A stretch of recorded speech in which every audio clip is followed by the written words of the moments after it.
Hello everyone, welcome to the ongoing tutorial series where I discuss how to make different TFs in Blender and other things relating to that.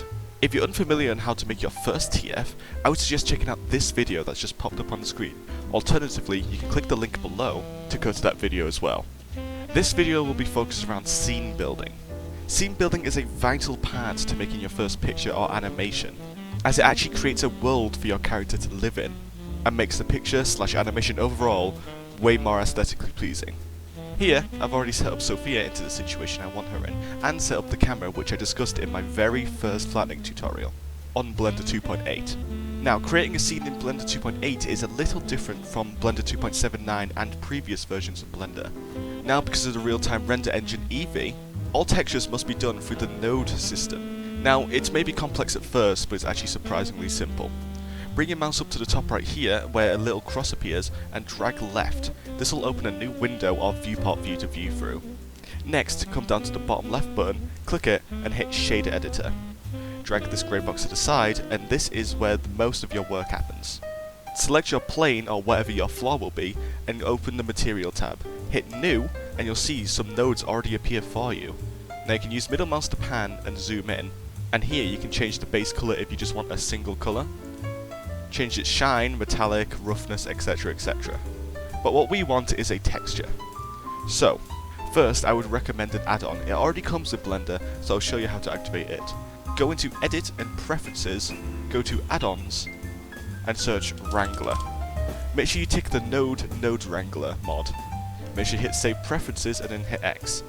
Now, if you click on the Principled BSDF, the main big green one, and hold Control and press T, it'll create all the stuff necessary for you. Press G to move it around, similar to how you would in the viewport. Place it, and then open your texture. I'll be using one of these cement textures to look like a floor. Now the texture may not display correctly. That's because you may need to change the generated over UV if you're using a plane, or you can try changing the flat to a box, sphere, or tube if you're using a different shape. That should allow it to display correctly. Now go to the Mapping node, and change the scale until you can get what you're happy with. Normally they're quite stretched out the larger the plane is, so you want to scale it accordingly. You can also move the texture if it's a bit more advanced. Next, with the plane selected, hold Ctrl C and press Ctrl V to copy it. Hit R and then X or Y to rotate it, hit 90, and hit Enter. This creates a new material. Move it to the side to create a wall, and then change the texture of this to a wall texture. But when you've copy and pasted something, make sure you select the wall, because otherwise it's selecting the original one for some reason. So with that selected, select your texture. If the texture's the wrong way round, you can simply just rotate the plane. Next, go back to your camera and make sure it lines up correctly. And of course, change the scale around if needs be. Furthermore, try to make your scenery cover up the entire picture. Leaving this grey area can make it look like an unfinished product, which decreases its quality. You can just move up the planes, or scale them up, or however you wish to cover up that hideous grey area. Make sure you scale it out so it covers the entire scene. Make it look nicer by adding a path.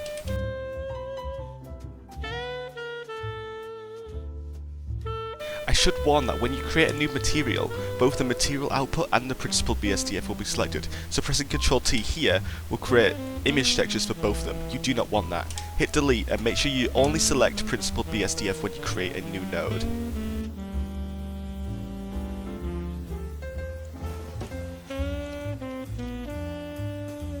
With that created, your scene's looking a lot better now. One of the main things that makes a TF picture is an excuse to what made the TF happen.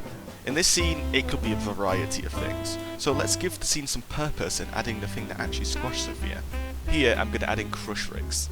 My stupid, giant glass brick OC. That is better than Sophia in every way. As before, I clicked Use Nodes, but instead of adding a texture, since crush rigs is just a glass cube, I make the base colour slightly blue, and then to make him transparent, I need to go to Add, go to Shader, add a transparent BSDF, go to Add Shader again, and add a Mix Shader. Connect the transparent BSDF to the top shader, and the principled BSDF to the bottom shader. Put the shader output to the surface material output, and, if you're successful, nothing will change. Celebrate by playing some Maple Story. But seriously, you need to go down to the settings where it says blend mode and hit alpha blend. This is your basic transparency feature. Having multiple alpha blends can mess with the layering on your scene. An advanced form is alpha hashed, which does more of a Fireflies approach. It requires more samples to look nice, but will always make sure your transparency works correctly. Since there's only one transparent thing on the scene, I'm going to use alpha blend. I move Crucifix up a bit and alter the transparency by altering this slider. Furthermore, we can add more to the scene if we go to File, Import, and Images as Planes. If you do not have that, similarly at the start of the Wrangler, go to Edit, Preferences, go to Add-ons, and search Images. And hit this tick box, Import Images as Planes. Save that, and then hit X. With that, import your image. This will import your image to the correct resolution that it's supposed to be. You can't see much of mine currently, but if I move it up and rotate it, well, you still can't see it. That's because transparency isn't on by default when you import objects. Once again, go to Blend and for Blend, and you'll see what I have in mind. Furthermore, because it's a crack and supposed to be an indent on the ground, I can go to Shadow Mode and hit None, so it doesn't cast a shadow. Note that when the crack goes under Crucifix, it appears to be above, hence why you've got to be careful when using Alpha Blend. Finally, lighting. Lighting can make a scene look from garbage to wonderful. Find the sun lamp in your scene. If you do not have one, you can simply import it by holding Shift A, going down to Light, and importing a sun. Make sure you move it up, so it casts shadows below all of the objects on the scene. It can only cast shadows based on its height. The shadow is ticked, and rotate the sun into its place. If it looks a bit dim, turn up the strength a little bit. Maybe slightly change the colour to change the time of day. Back in the scene, everything's looking great, but Crucifix looks a bit off. Transparency can be a bit finicky in Blender, so just mess around until you get results that you want. For transparent objects, try messing around with the settings till you get something you want. If you don't want shadows to be so harsh, try adding multiple light sources to the scene. Here, I put a sun lamp in the opposite direction with a much weaker strength to make the shadows softer. You can also manually edit their softness by selecting a sun lamp, going down to the softness in shadows and editing with that. With that, your scene is basically complete. You can go to the render tab here, and if you wish, add some bloom, or screen space reflections. Screen space reflections aren't really useful unless you have reflected metal or glass in your scene. Here, that could be useful with Crucifix. You'll notice though, no matter how smooth I make him on metallic, he won't really reflect anything. That's because you want to add a single point lamp, which you can do by copying a sun, go to Light tab and change it to point. Put it in front, and you'll see it reflects. Mess around with the scene until you're happy with it. When you're happy with it, go to the Output tab, change the resolution to whatever you're happy with. Here I'll just be using the classic 1920 by 1080. Change the file format to what you wish, whether a JPEG or a PNG, and hit F12 to render. If you like it, great, hit Shift S to save it. Alternatively, hit F11 to go back to the scene to edit what you want. Hopefully you found this tutorial on scene building helpful. I hope it helps you create some wonderful pictures, as I think a scene is necessary for you to make any half-decent image.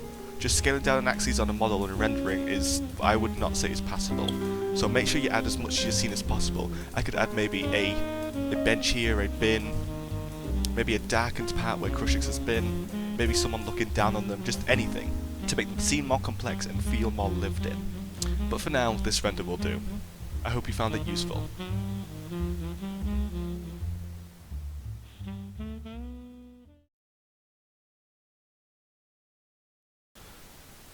Maybe try disabling shadows on transparent objects.